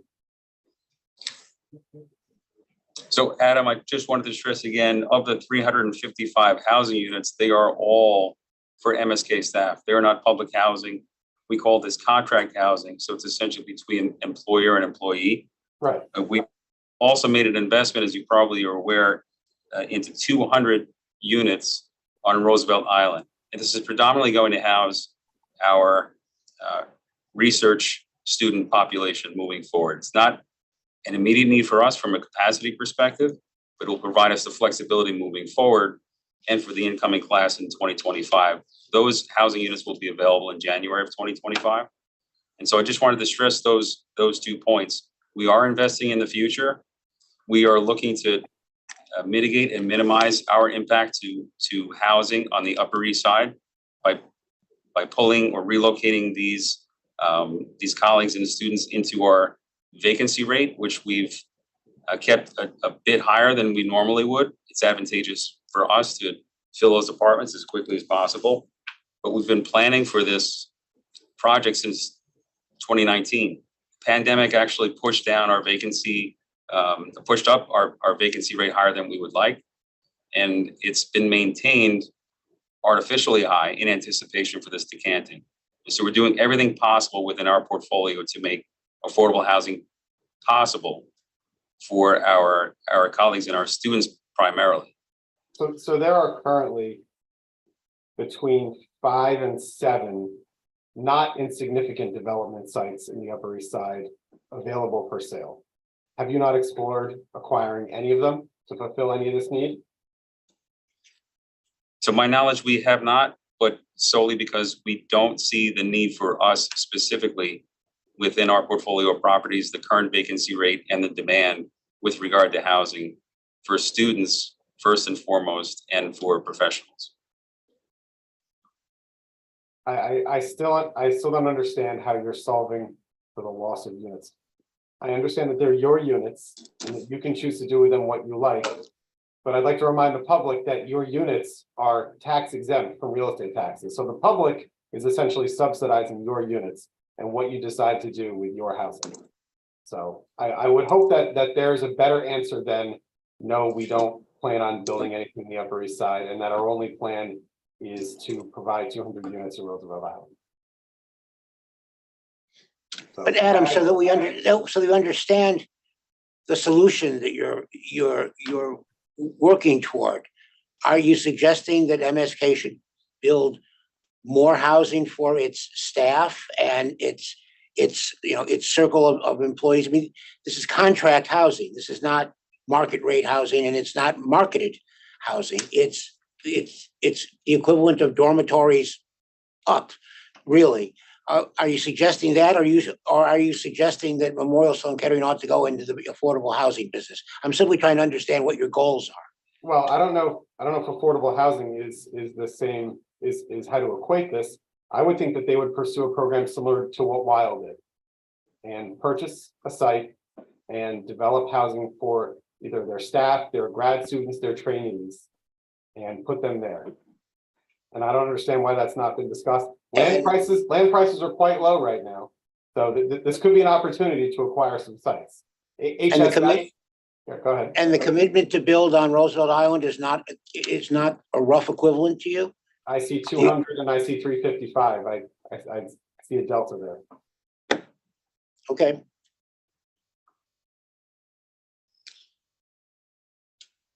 So that's Thank all. you, Adam. Thank you, Adam. Marka. Thank you, Anthony. And thank you, Dr. Jeff. I always am very happy to see you. I think MSK Happy to see you too, services, Marco. MSK services that you provide is the best. But that is not in discussion right here. Your integrity is whole. We are not discussing at all that part. What we're discussing is, I'm going to go in the direction that is required in this project because we are no expert in medicine at all. So we are expert in sustainability, in planning, all this kind of stuff. But no, medical is very complex. And this is why always I admire you, doctor. Well, being said that, let me ask to the lady that is very well known, I think, in our community. Are you the same lady that you did the environmental impact report for the MSK that faced the river on 74, on 73rd Street? Are you the right person? Yes, indeed. I'm guilty. Yeah. You know what? Yeah. You know what I'm going to say. Your conclusions and your environmental report said there is no determination of the problem of traffic in our community. Guess what? We have a nightmare. And not only that, the counselor constantly, he's proud, not today, not in this meeting, before, that he is the creator and the mastermind of the corridor of the hospitals. You're right, no? Counselor. No, that's not a fair representation, Marco. No, you say that. You say so that. So, I mean, I try my memory to recollect everything what you have been saying, because I strongly pay attention to all of that. So, if the problem in all of this is coming directly to traffic, and that is the discussion. And the discussion is, let me go first for those, Counselor, you said, oh, people walk. You're right. Or people come in by bus or by train. You're right. Have you ever visited all your teams? Have you ever taken the subway on the Q line to 64th Street or the Q line when it's coming at the conversion? It is so crowded that people cannot even fit. It's even worse than the train 6 at that time in the morning. So the issue is, yes, you have to bring stuff to do the job, and they use probably most likely the subway system, but the subway is already crowded. And then walking distances, I understand for healthy persons, but not for people that are sick. But now the bus 31. The bus 31, let me tell you one thing.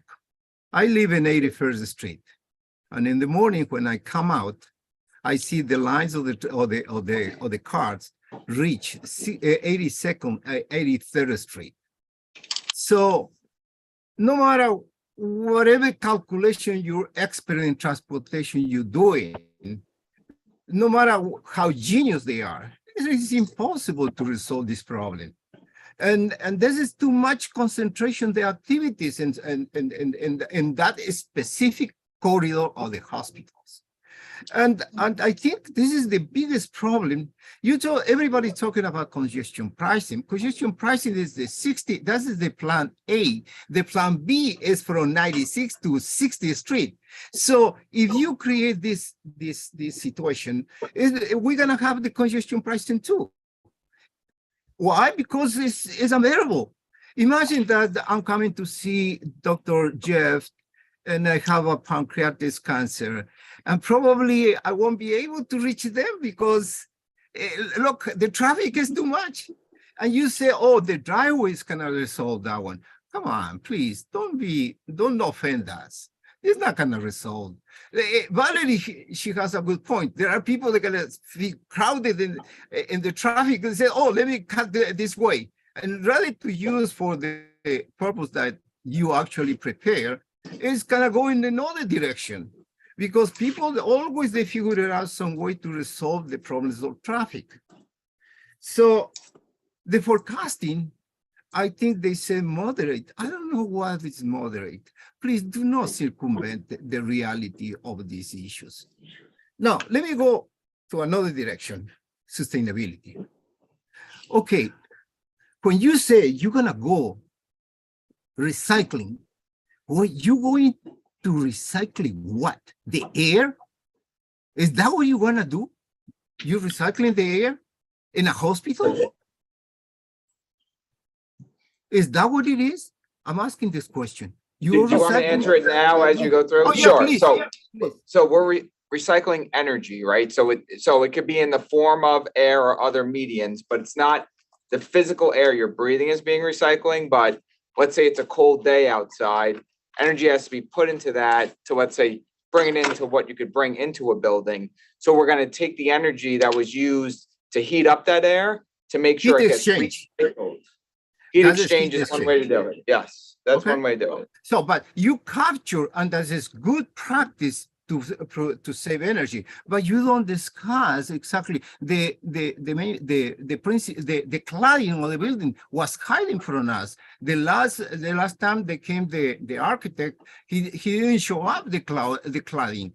And how you gonna think that you're gonna be in compliance with the local law 97 if you didn't show us the cladding? It's very crucial because right away I can understand the failure of the sustainability. And by the way, listen clearly, the only issue right here is the loads. The loads is the solution of the sustainability. If you reduce the loads, you can be in compliance with any local law.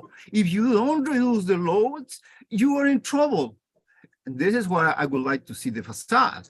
This is I would like to see actually if the details of the cladding actually is sustainable. If it's not sustainable, you can say so, yeah, we will be in compliance. But at the end of the day, if you won't be in compliance, the only thing you have to do is you have to pay $265 per CO2 emissions in the environment in excess that your building produced. $65 for a hospital, $65 is nothing.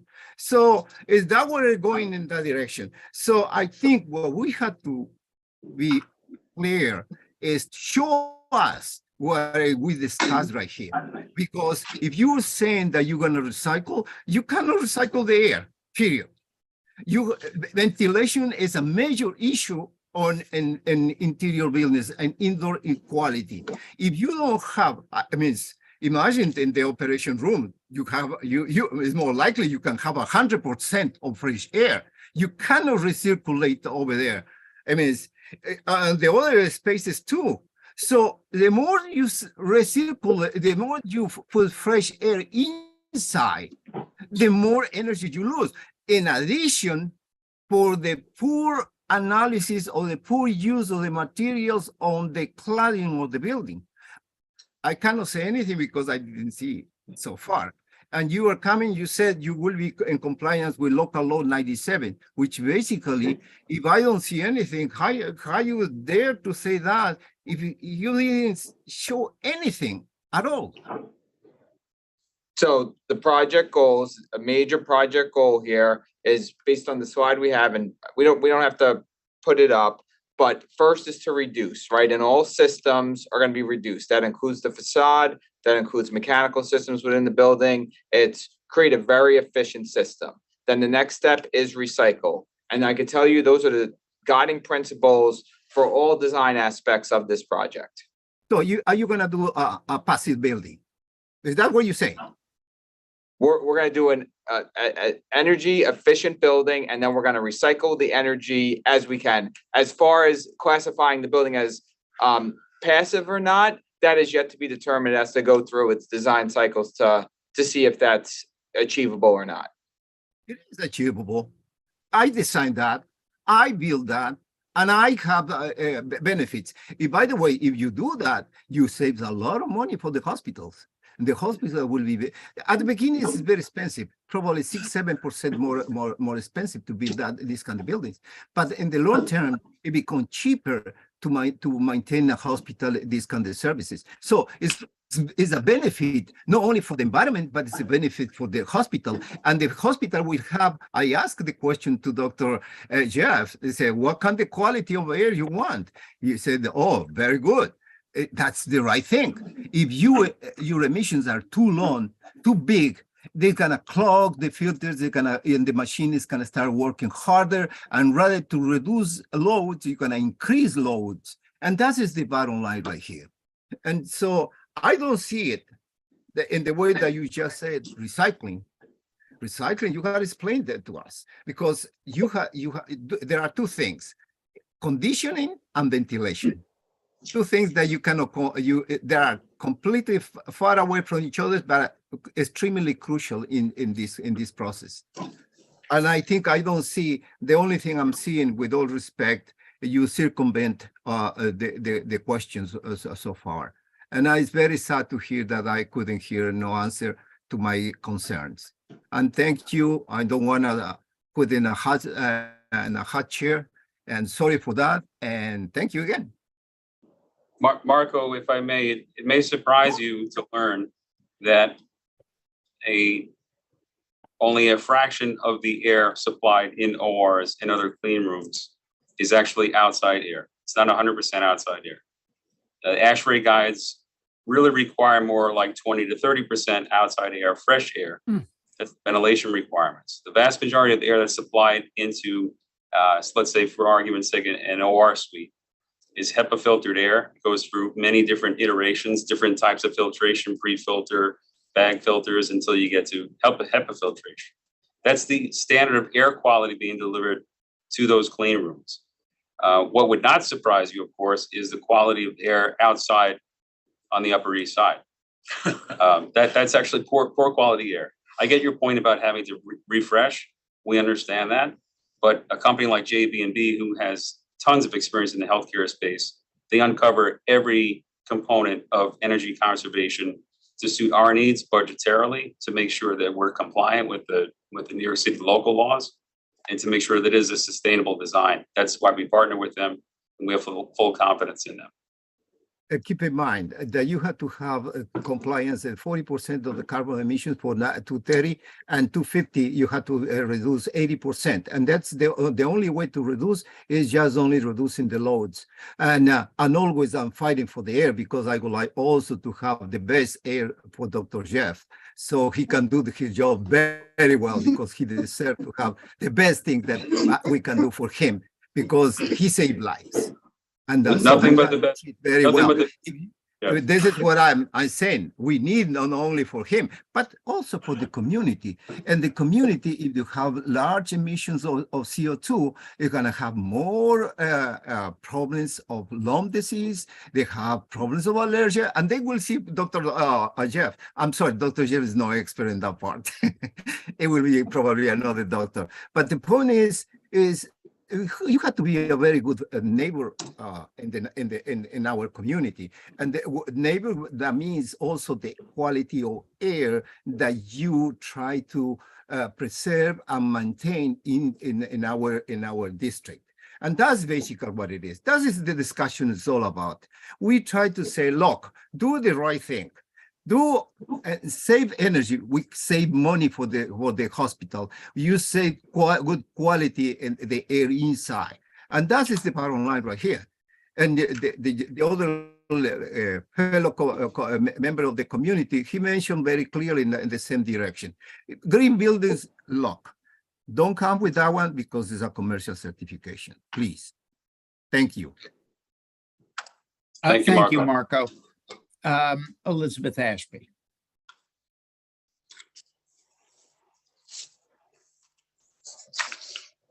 There she Yes. is. I just wanted to mention an issue that came up about traffic on your previous building that we heard many years ago, the lab building, is I think everybody has noticed that there are a lot of hospitals around that area. Among it's the nuisance of traffic and the difficulty. But one of the things that was brought up was that it is slowing down ambulances. And I remember one man testified that his wife had a big medical emergency. He went downstairs, he put her in the ambulance, went upstairs, found neighbors to look after his children,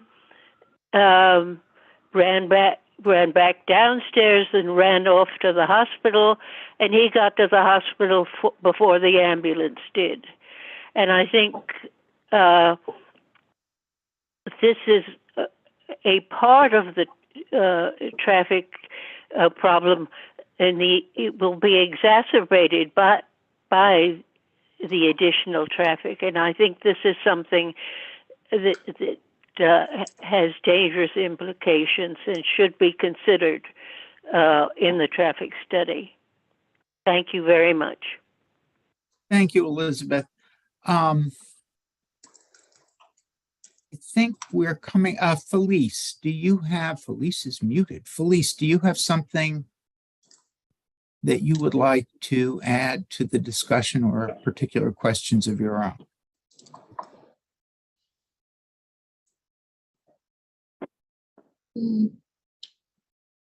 I don't hear her.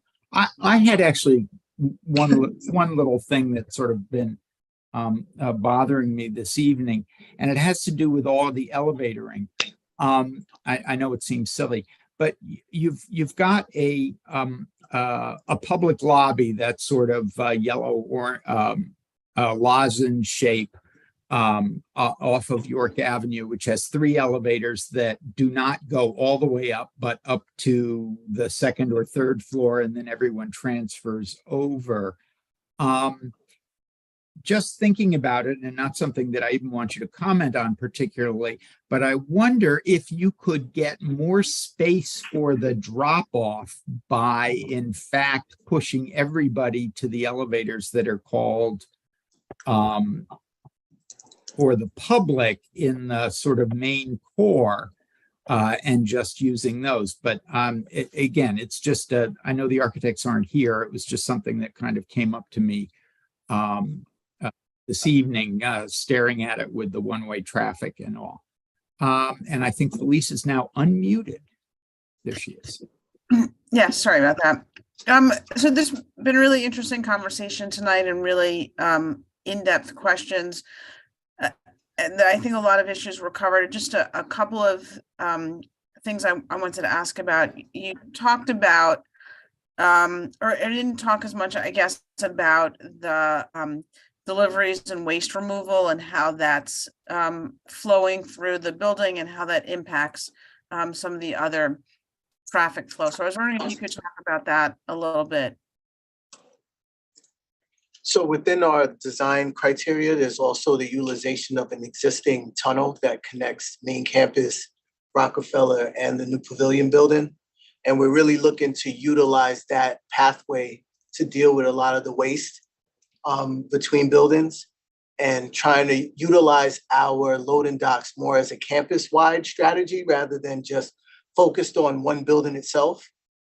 So we have some materials management consultants that are working with us to help us evaluate all of the different waste streams, all of the different capacities that are between Memorial, the Rockefeller building, the new Pavilion, and the Schwartz building, so that we could use these loading dock bays efficiently to manage that traffic. So that's a study that we're currently doing and working on in concert with the design. And is the tunnel a vehicular tunnel between the buildings or pedestrian? It's pedestrian tunnel. We're trying to separate it between clean and soil. So there's one place for our visitors and patients to get over to the Rockefeller building or underneath the Rockefeller building, and then a way for our materials to also get through that so that we segregate the two. And when you talked about the traffic flow in the garage and how patient pickups were going to be handled on the basement level of the garage, is there kind of a separate lane or traffic flow so that when you come down to pick up your loved one from the facility that's not blocking traffic or blocking others waiting to exit? Yeah, we're studying all the different traffic flows down in that basement to make sure that we have clear direction on where cars are going to go to come in, get dropped off, and taken into our parking levels, and to make sure that there's clear opportunities for cars to be picked up and a thoughtful send-off for our patients. So really thinking about the discharge lounge, what that looks like, and how we make sure that there is not any interference of other car and parking operations to prevent them from getting their cars and heading out on 67th Street. Thank you. And then I think you said at the beginning, you go through 700 to 800 cars a day through the existing lot with spaces for 263. So is that just a sheer volume of turnover that happens a couple of times a day in reaching that capacity? Yes, that's precisely what it is. That's how many moves we average per day, somewhere in the 750 range. And do you, with, and I guess, so your point, so you said earlier that now the lot right now is open to the public. In the new building, it will just be open to patients and caregivers. So you'll have to make a reservation. So do you think that you'll still have the same volume of usage going through there, or if it's not open to the public, that will somehow streamline the volume in that garage? It may be premature to assume that the volume would be substantially less. So we don't quite know yet at this point. That's the hope. I don't think we have any choice other than to have reservation parking. We can no longer leave it open to the public with the limited amount of space that we have. As I mentioned, there are many other options nearby. And if you're a visitor or if you are a member of the public, you'll have to entertain those options. That's essentially all that would be available to you. And given the current movement towards electric vehicles, will there be charging stations so that while someone's parks their electric vehicle, will they drop someone off, they'll be able to charge their vehicle, or is that not appropriate for how the facility will be used? Well, I think it's really going to be based on what's required through our. I would not be surprised that by the time this was built, that the zoning resolution requires some form of charging stations as a percentage of parking spaces citywide. Too soon to tell, but that's clearly the way I think public policy is leaning. And are you not expanding the number of parking spots because of zoning limitations, or because you don't feel the need for additional parking spots? Well, the truth be known, we're already, that number of parking spaces already exceeds what current zoning would permit. You'll remember a few years back, the zoning that for parking in the so-called Manhattan core that includes Community Board 8. That would max out this site at 150 spaces. So we are already well over the city's allotted spaces for parking. So we're sticking where we are at the moment. Otherwise, we would be looking for more special permits and doing more traffic studies to increase what is already an excess number of parking spots on this site. Thank you. I appreciate your answers and then your time tonight. Thank you. Anthony, you are on mute. Yep, sorry. Thank you, Will. Thank you, Felice. As it's now 8:30, I think that, Valerie has. All right, one last comment. Go ahead, Valerie. Okay, I just wanted to follow up on something Felice said. Well, you said that you're having 700 cars a day. And then you said you have people queuing up for spaces and that they would rather wait for the space than go to another lot. So I understand that you're not required to put more parking. And Shelley, thank you for mentioning the idiocy of the change in the zoning resolution that didn't require more parking under buildings, because we probably wouldn't even be having this issue now if for the last 30 years we had that. But if you wanted to, like, how many more spaces would you need to eliminate the queue? You don't have to answer the question now. Everybody wants to go home, but maybe you could give it some thought, in that, you know, providing more spaces would actually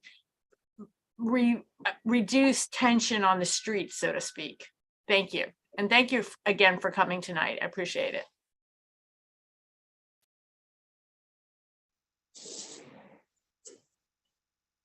Okay. Sorry, Valerie, it's Jay. There's no one more than my staff that wants to eliminate the contentiousness on the street. Believe me, if it were up to the staff, we'd have infinite amount of spots and be able to provide for all of our parking needs. But it is a challenge, but I appreciate the comment, and we'll certainly look into that. It's a fair comment. We don't have that at 8 o'clock in the morning or 9 o'clock in the morning, and we don't have it at 4 in the afternoon either. And so it's a solution that's more than just more spaces. It could be appointment driven. It could be, you know, other things to consider as well. But I appreciate the comment. It's something we need to certainly look into. All right, thank you.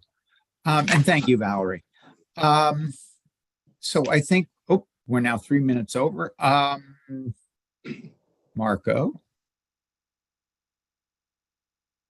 Thank you, Doctor, to coming tonight. And always, I'm very happy to see you. Thank you for the people that came tonight. And I would like to put a motion to adjourn. Thank you. Thank you. Before we adjourn, on behalf of Memorial Sloan Kettering, I want to thank Community Board 8 for this meeting, for the whole chain of meetings. We're working to implement plans to care for the growing population of cancer patients that our city will see in the coming decades, but we also want to be a good neighbor and to work with Community Board 8 in planning and design of this new facility. We're listening.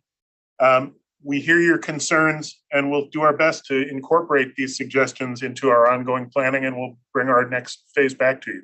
So thank everyone for their participation tonight. Thank you. And thank you for coming and listening. So there has been a motion to adjourn, and it appears to have been seconded a number of times here and there with gestures. So unless there is some objection, we are adjourned, and we will see you all next time. Thank you. Thank you.